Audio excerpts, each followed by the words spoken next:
এখন তো অনেক মোটামুটি অনেকদিন কথা বলি, আগের মতন আর সুর দিয়ে আজান দিতে পারি না, তারপর চেষ্টা করি দেখি হয় কিনা। রেডিও খুললে মায়াবী কণ্ঠে চমৎকার সুর দিয়ে বলে আল্লাহু আকবার,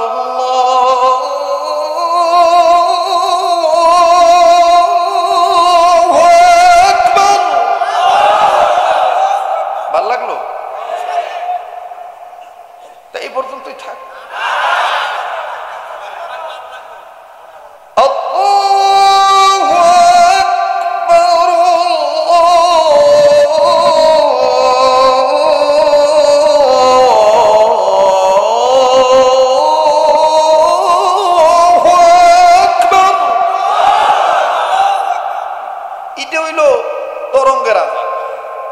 আর অনেকে কয় এটা মক্কা মদিনা সুর, না, এটা বাঙালি সুর। মদিনাতে আরব আমিরাতে যখন আজান দেয়, মসজিদ ছোট হোক আর বড় হোক, সকল মসজিদ হইতে মুয়াজ্জিনদের কণ্ঠে নরম সুরে প্রেমের আওয়াজটা আসে। বলবো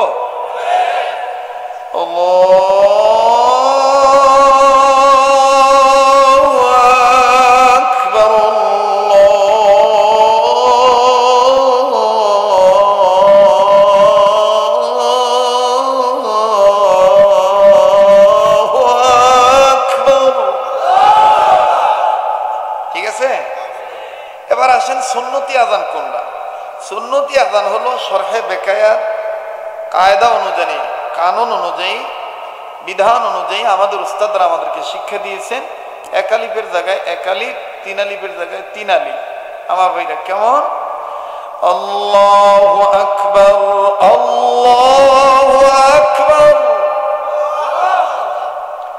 আল্লাহু আকবার, আল্লাহু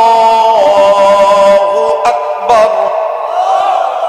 এটার মধ্যে বেশি নাই, কিন্তু ফায়দা আছে, ঠিক কিনা বলেন? যাই হোক, আমাদেরকে আল্লাহ তাআলা প্রতিটি নেকের কাজ সুন্নত মোতাবেক করার তৌফিক দান করেন। বাস ভাইরা আমার, আমার বন্ধুগণ, তাইলে আমরা সকল ক্ষেত্রে গোলামি করব কার? আল্লাহর গোলামি করব। যে যেখানে আছেন ওখানে দাঁড়িয়ে থেকে দোয়ায় শরীক হয়ে আপনাদের উসিলায় আল্লাহ আমাদের দোয়া কবুল করতে পারে। ভাইও প্লিজ দোয়া না করে কেউ যাবেন না। যাওয়ার সময় মুনাজাতের পরে আমার হাতের লিখিত একটা কিতাব নিয়ে যাবেন, জান্নাতি নারীর বৈশিষ্ট্য। নারী ভালো হইলে বাড়ি ভালো হয়ে যায়, কথা কোন ঠিক কিনা? আমার ভাইরা, ঘরটা কিভাবে আলোকিত হবে, ঘরের সন্তান কি করে সুসন্তান হবে, একটা কিতাব আপনি নিয়ে যাবেন, জান্নাতি নারীর বৈশিষ্ট্য। এই বইটার দ্বিতীয় পৃষ্ঠায় আমার নামের নিচে মোবাইল নাম্বার দেওয়া আছে। আমার বন্ধুগণ, হাদিয়া মাত্র 100 টাকা।